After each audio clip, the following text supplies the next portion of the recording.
A principal não é dica, né? Mas, pô, é uma dica.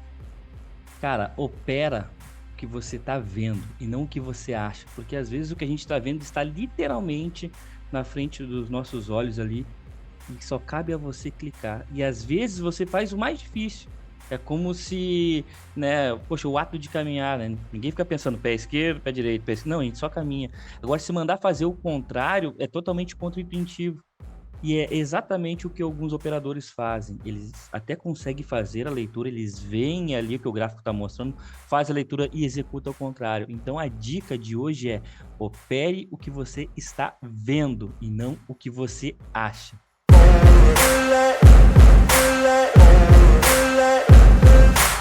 Fala pessoal, beleza? Felipe ali na área, passando para mais um Diário de Trade aqui com vocês, direto ao ponto, sem enrolação. Diário de Trade dessa sexta-feira 13.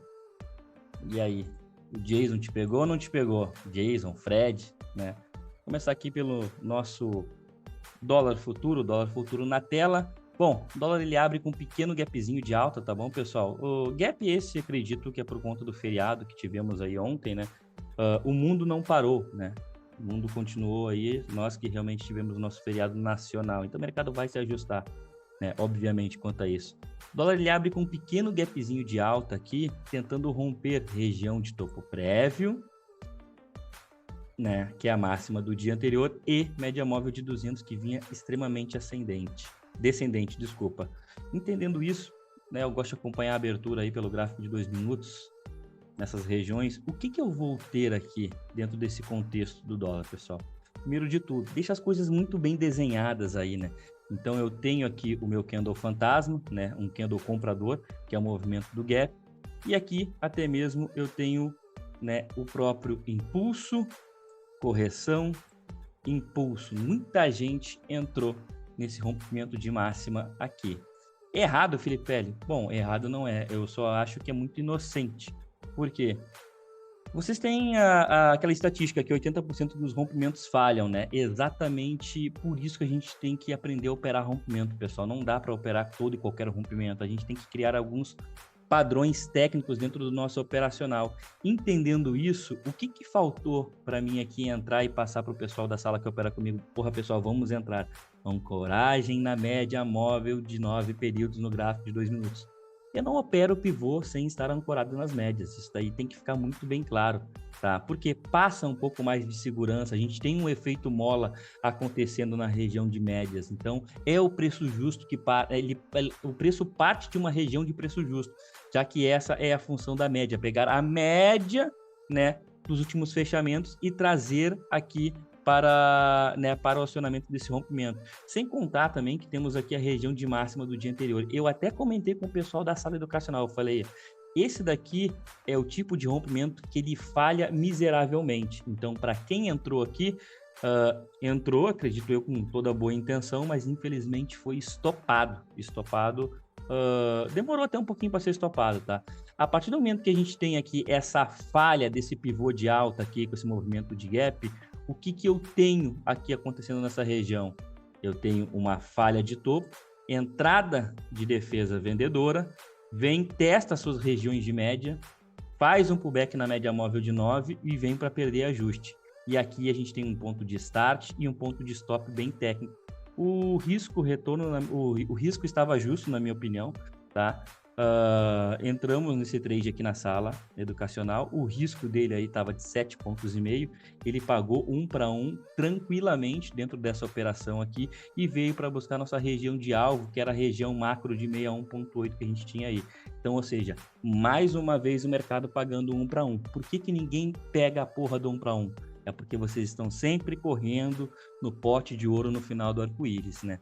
Eu não estou falando que vocês não têm que ter uma ganância boa, né? Ter brio para buscar mais pontos, mas não pode deixar voltar esse 1 para 1 aí. Não pode deixar ele escapar da tua mão, porque ele já é teu. Essa que é a grande verdade, tá? Então, sim, foi uma operação válida, arriscada, e talvez muita gente estava pensando assim, porra, Felipe, mas aqui tinha umas médias passando aqui, tinha ajuste. Sim, concordo com vocês. Mas quando a gente pega o gráfico de 5 minutos, o que eu tenho aqui? Uma média móvel de 200 extremamente descendente, apoiando essa minha operação aqui. Então, entre ficar do lado de uma média móvel de 20 e uma média móvel de 200 períodos extremamente descendente, me desculpa, mas eu vou entrar a favor da média móvel de 200, tá bom? Entendendo isso, o dólar, né, como na quarta-feira ele já tinha encontrado uma região de potencial suporte. Isso daí ficou claro também, tá? Então a gente não pode ser inocente a ponto de achar também que, poxa, teve uma falha de topo aqui em cima, agora o mercado só vai derreter, negativo. Eu sei que se eu conseguir pegar uma operação aqui nessa região, eu vou tentar, né, carregar ela, assim como foi conduzida aqui na sala, até o próximo ponto de suporte. Operação 100%, né, assertiva, ponto de entrada, ponto de saída, ponto de defesa aqui. E eu não posso pensar, porque está em uma região de suporte, de ser vendido, agora eu vou subir comprado, porque eu tenho a bendita média móvel de 200 passando aqui nessa região. Então, o dólar ele ficou preso numa região ingrata, que ele trabalhava abaixo das médias, o contexto pelo gráfico dos 60 minutos era vendedor, porém a retração de 61,8 ela era ponto de suporte. Então, ou seja, está tendo uma briga de médias e de Fibo. Porra, Felipe, eu fico do lado de quem? De nenhum, só não se mexe aqui no meio. Quanto menos você se mexer aqui, melhor, tá? Porque uma hora o mercado ele vai decidir para que lado que ele vai. Não sei se vai ser hoje, não sei se vai ser amanhã, mas você não pode quebrar aqui dentro de um caixotezinho. Claro, um caixote claro, tá? Isso daqui não precisa ser um gênio da análise técnica para perceber isso, né? Ele tem um ponto de suporte muito bem claro, ele tem um ponto de resistência muito bem claro, que é as médias. Quando o preço começa a realmente segurar aqui nessa região de suporte, que é mínima da semana anterior e 61,8 macro, entra uma pressãozinha de compra aqui nessa região, né? E aí o preço joga para cima da média móvel de 200. Não há também a ancoragem na média móvel, né, de 9 períodos aqui nessa região, não ancorou. Eu até comentei com o pessoal, cara, é uma compra bem agressiva acontecendo aqui nessa região do dólar. Não houve a ancoragem nas médias, por isso que eu não entro. O mercado vem, aciona, ele até deixa um novo pullback aqui nessa região, porém aqui foi o preço que puxou a média e não foi o preço rompeu e puxou as médias, né? Isso aí o pessoal da sala tá mais ele está mais ligado nesse tipo de operação aqui. É quando o preço ele se aproxima bem próximo da média, não toca nela e o próximo candle que rompe a máxima ele faz, né, parecer que houve o toque, mas não houve aqui. E a operação, né, o ponto de entrada foi muito bem claro aqui e ela vem para tentar novamente romper a região de máxima do dia anterior, tá? Alvos para esse movimento aqui que a gente utilizou na sala foram esses daqui. Então até colocando essa projeção aqui, ele vem, né, nesse primeiro movimento saindo da região de média móvel de 200, média móvel de 9 já cruzando a média móvel de 200, ele consegue dar o primeiro alvo e falta pouquinha coisa para dar o alvo de 100%, tá bom? Então essa operação, se eu não me engano, até o Felipe pegou ela na sala aí, uma baita de uma operação. Hoje a sala só foi até meio-dia, né? Depois fui para o almoço, estou aqui na tela, almocei, voltei aqui para o escritório e observei esse movimento aqui do dólar, né? Ele vem, praticamente crava esse alvo de 100% e, na minha opinião, isso daqui que ele fez é chamar, né, os vendedores, né? Porque ele até passa para baixo da média móvel de 20 períodos, até talvez aqui muita gente deve ter tentado uma venda aqui nessa perda de fundo, o que não acontece, ele deixa um trigger, cara, mas muito sucinto aqui, ó, porque ele vem, passa para baixo das médias e deixa um pullbackzinho na média móvel de 9 aqui. Eu só não entrei nesse trade aqui porque eu estava de olho no índice, mas eu ia pegar ele aqui. E esse trade aqui, na minha opinião, é o que melhor andou no dólar aí, porque ele vem, consegue romper o topo prévio, né, e vem sendo muito bem conduzido pela média móvel de 9 períodos, entregando uma pontuação excelente para seus operadores aí, né? Vai praticamente 30 pontos em linha reta. Então, se alguém pegou essa operação por aqui, parabéns demais, tá? Porque eu tava de olho nela aí. Mas aí preferi vender índice, tá? Após isso, o mercado morre, na minha opinião, e sem muito mais, sem ter o que entregar aí, tá bom? Índice futuro. Índice Future. Da mesma forma que a gente tem um dólar abrindo com gap de alta, a gente tem um índice abrindo com gap de baixa aqui. E aqui fica interessante o contexto do índice, que ele perde as médias aí em todos os tempos gráficos importantes que a gente observa aqui na sala, né? Primeiro de tudo, ele abre abaixo da média móvel de 20 períodos no gráfico de 60 minutos.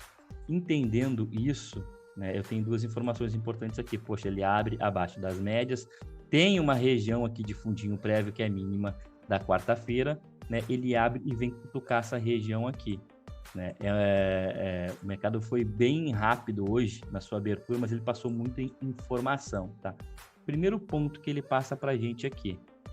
Abertura com gap de baixa, cutuca essa região de mínima. Então, o próprio candle que abriu, cutucou essa região de mínima, não conseguiu fechar abaixo dela e entra um engolfo, o segundo teste nessa região de mínima do dia anterior. Né? Tem uma briga, uma defesa, candle 3 joga esse preço para cima. Vocês já percebem, vocês já conseguem perceber que aqui, essa mínima do dia anterior aí, da quarta-feira, ela já é um ponto de suporte? Vocês conseguem perceber isso? Que a gente tem 3 testes aqui, 3 candles em 15 minutos, eles entregaram essa informação para a gente. A região da mínima da quarta-feira é um potencial, já não é nenhum potencial suporte, ela é um suporte do dia, né? Poxa, em 15 minutos, 3 testes, não dá para falar que é um potencial suporte, é um suporte. Então, eu sei que qualquer coisa que eu vá fazer aqui, se eu for procurar uma venda, eu tenho que fazer antes, né, dessa mínima, para mim poder realizar o meu lucro até essa região, né, ou esperar o pullback, beleza? Entendendo isso, Felipe, mas você não acha que esse índice ele teria potencial, né, para jogar para cima e fechar o gap, a porra toda? Cara, sinceramente, não acreditei na compra do índice em nenhum momento do dia hoje, tá? Mas, tendo em vista esses engolfos que ele fez aqui nessa região, cabe sim colocar um Fibogap aqui dentro desse movimento. Primeiro ponto que eu tenho aqui, eu até estava esperando uma venda aqui por essa região, tá? Nessa região da mínima do Candle 5 no gráfico de 5 minutos aqui. Porém, como não houve ancoragem na média móvel de 9, eu não posso vender, porque senão eu vou estar querendo antecipar uma coisa que eu tenho que esperar para ter certeza, né? Então, se não houve toque, eu simplesmente não faço nada.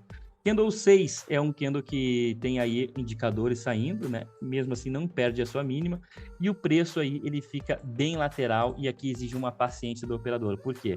A compra, ela poderia surgir aqui, tinha um potencial para uma compra aqui, Felipe? Cara, graficamente falando, tinha, mas não me convenceu nem um pouco, tá? Porque a gente opera preço, a gente não tá aqui para estar operando o indicador, essa que é a grande verdade, tá? Então, não importa o indicador que você use, a ferramenta aí, se é Fibo, se é médias móveis, high-low, Bollinger, não importa, você tem que prestar atenção no preço. Toda e qualquer informação que você coloca aqui, ela é uma informação adicional. Não é para você tomar decisão baseada nela, tá? E quando você vai usar uma ferramenta para tomar uma decisão, tem que buscar confluências. Então, a compra, para mim, aqui, desse índice, ela perdeu completamente o time, aonde eu tenho aí um mercado praticamente meia hora lateral, que ele não consegue andar 150 pontos. Ele ficou preso dentro de um caixote de 150 pontos. E mesmo tendo a abertura do mercado à vista, né, a gente teve Petro abrindo com gap de 2 e pouco de alta aí. Na verdade, Petro abrindo com gap de alta foi o trigger que deu para a gente vender. Eu não olho Petro Vale para estar operando o índice, tá? Mas isso daí que é interessante. A gente sabia que o mercado à vista ali ia abrir, que poderia sim trazer uma certa volatilidade, né, e a gente tinha que ficar esperto. Né? Poderia sim ajudar uma compra aqui, mas mesmo com a abertura da vista, a compra ela não fluiu. Não fluiu quer dizer se o cara ficou esperando 3, 4 para 1, porque até mesmo esse movimento aqui ele pagou alguma coisa para os comprados. Trazendo para o que fizemos aqui na sala, esse candle 15 aqui, ele é um candle que ele testa a retração de 61.8 do Fibogap. Ele testa a retração de 61.8 do Fibogap aqui nessa região. Tem uma média móvel de 50 passando aqui, tem uma média móvel de 20 extremamente descendente, então eu começo a ter confluências dentro das ferramentas que eu utilizo. Né? E eu comentei com o pessoal, aqui está surgindo uma operação bem agressiva na ponta da venda, aonde a venda mora na mínima do candle 15, o stop ele mora na máxima, e a operação tem como objetivo buscar fundo, tá, pessoal? Qual fundo? Lembra do começo da análise que eu falei lá, que o índice ele marcou em 15 minutos o ponto de suporte do dia?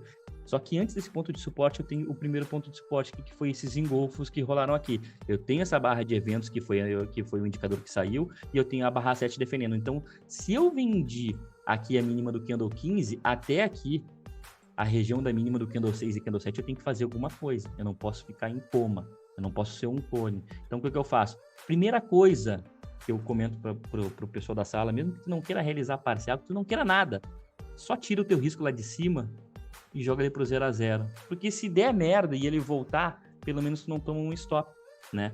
já vai ser frustrante pra caramba, né, se ele voltar, porque até aqui ele já tinha 250 pontos. Perdeu essa região de mínima aqui do Candle 6 e do Candle 7, qual que é o outro principal ponto? Aí a gente vem pro suporte do dia. Cara, deve ter sido por 2 ou 3 ticks que ele não toca aqui essa região. Cara, eu não posso deixar essa operação que andou 450 pontos a meu favor, voltar 450 pontos e ainda me estopar. Não dá. Isso daí tá completamente errado, na minha opinião. Tá bom? Então, a venda que fizemos aqui na sala ela foi extremamente assertiva. Extremamente assertiva. 450 pontos em linha reta. Um trade de muito fácil leitura. Essa que é a verdade. Então, eu tenho uma potencial... eu já tenho potencial, não. Eu tenho o suporte do dia e eu tenho aqui a resistência do dia. A gente está num caixote, né? E em caixotes é bem comum a gente observar o quê? Né? A falha de topo, falha de fundo, né? A gente vai buscar a ponta oposta. Quando a gente tem esse candle 22, um candle robusto, saindo aqui dessa região, que até mesmo poderia formar um pivôzinho aqui, Felipe. Cara, formar até formou, mas como eu falei, em nenhum momento no dia eu acreditei em compras de índice, tá? Então, quando eu tenho esse candle 22, o que eu espero? Poxa, uma continuação acima da onde? Da retração de 61.8, que já deixou uma máxima do dia. Pelo contrário, começa a deixar, né? Porra, ele não apresenta uma continuidade. De novo, repito, não precisa ser um gênio da análise técnica para perceber que ele não está dando continuidade. Quando a gente tem o candle 25 aqui entrando com uma pressão vendedora, né? Ele deixa até mesmo um movimento de pullback aqui nessa região. A gente comentou na sala que aqui morou uma venda. Então, você tinha um ponto técnico para vender abaixo das médias, o stop protegido acima das médias, acima da região de 61.8, que na minha opinião estava segurando esse índice aí. Só que essa venda não foi uma venda fácil, não foi que nem a primeira venda, né? Que em 6, 7 minutos aí entregou 450 pontos. Na verdade, essa daqui ela foi desgastante para quem entrou na sala. Eu, particularmente, comentei com o pessoal que uma saída no 0 a 0 não era feia, porque o mercado aqui, ele entra numa lateralidade de, poxa, 10, 20, 30, 40... Cara, ele fica quase uma hora preso aqui nessa região, até que ele solta, né, a nova venda para vir buscar qual região? Região da mínima da quarta-feira. Então, se o cara realmente ele acreditou nessa operação, e aí a gente pode até buscar alguns pontos técnicos para acreditar nessa operação aqui, é o que? Depois que o preço passa para baixo das médias, sempre que ele faz um fechamento, entra um engolfo, né? Acima das médias. Fechou acima da média, entrou em engolfo. Fechou acima da média, entrou em engolfo. Fechou acima da média, entrou em engolfo. Até que ele solta a venda aí, entregando mais uma pontuação. Mas, de novo, repetindo, não é uma operação fácil, não sei se todo mundo teve estômago para conduzir ela, né? Mas foi uma operação que pagou mais 400 pontinhos. A gente está falando de mais de 900 pontos no dia hoje para o pessoal aqui da sala. Quando o preço ele vem aqui e toca essa região aqui de suporte do dia, entra a defesa aqui, mas uma defesa bem chula, na minha opinião, né? Ele vai de escadinha, se aproxima da média móvel de 200, que nesse momento aqui já estava flat, retração de 50% aí do Fibogap, né? Que foi muito bem usada hoje. Ele passa para baixo das médias. Vocês lembram aquela comprinha que eu comentei lá no dólar, que ela foi bem sucinta? A mesma coisa foi essa venda aqui no índice. Ele passa para baixo das médias, retesta as médias e deixa um pivôzinho no gráfico de 2 minutos. Ah, Felipe, mas a média móvel de 20, a média móvel de 20 está descendente, flat para descendente. Então aqui o risco dessa operação era 130 pontos, pelo amor de Deus. 130 pontos era o risco da operação, né? Você tinha aqui um potencial, né, primeiro alvo aqui nessa região, pagava 1 para 1 tranquilamente. Só que essa operação ela não pagou 1 para 1. E aí vem aquele ponto, né? Toda operação que você entra, você não pode entrar contando que ela vai dar, né, 3, 4, 5 para 1. Né, amor? Você tem que estar preparado para isso. Você tem que ter o seu operacional muito maduro para conseguir capturar esses movimentos.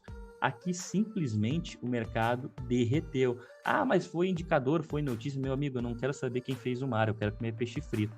Eu sei aqui que em 5, 10, 15, 20, 25 minutinhos o mercado ele entrega aqui 800 pontos tranquilamente. Aqui no barra, aqui você saiu com 700 pontos, tá? Então foi o que eu consegui capturar nessa operação aqui. Consegui pegar 700 pontos em linha reta e sair com o último lotezinho aqui protegido na média móvel de 9. Mas o mercado entregou uma bela venda aí, tá? E por último, ele veio realmente entregar aí, ele veio flertar, né, com a região de mínima do mês anterior. Com Aí vocês dão uma olhadinha como é importante a gente ter tudo mapeado no nosso gráfico, máxima e mínima do dia anterior, né, semana anterior, mês anterior, ano anterior, meu amigo, tem que estar de olho nessas situações, que é no detalhe. Day trade é no detalhe. Não adianta tu vir para cá e ser um cara que, não vamos prestar muita atenção. Não prestou atenção, vai perder dinheiro. Vai perder dinheiro para quem presta atenção, para quem faz conta e para quem tem um operacional. Tá bom? Então, esse foi o Diário de Trade de hoje, dessa sexta-feira 13. Espero que a sua sexta-feira tenha sido tão boa quanto a nossa aqui na sala. Porque a nossa sexta-feira ela não foi boa, ela foi maravilhosa. Convido a todos que queiram conhecer nosso trabalho, né? Vai ter o link na descrição desse vídeo, preencha ali, você vai cair no WhatsApp, vai falar comigo mesmo direto e a gente troca uma ideia aí, beleza? O pessoal que tá passando a semana free aqui com a gente aqui, porque assistiu a live lá com a Marília lá, eu garanto que não está nem um pouco arrependido, que tá tendo praticamente uma mentoria de graça. Essa que é a grande verdade. Uma mentoria ao vivo, não uma mentoria de gráfico pronto, não é um cursinho de final de semana. Aqui é ao vivo, meu amigo. E tá sendo um dia melhor do que o outro. Então, se você perdeu essa oportunidade aí de acompanhar a live, resgatar o seu presente que eu deixei lá na live, né? Talvez numa próxima oportunidade, né? Porque agora, se você quiser acompanhar nosso trabalho, vai lá, preenche, entre em contato comigo e eu te passo os valores da sala educacional. Mas eu te garanto que tu não vai se arrepender nem um pouco, porque cada stop que tu toma, você está deixando de investir na tua profissão e operar de maneira profissional e está entregando dinheiro para o mercado. Então, para de entregar dinheiro para o mercado, investe na tua profissão e vem operar de forma profissional. Continue estudando, continue operando, continue aprendendo e nos vemos no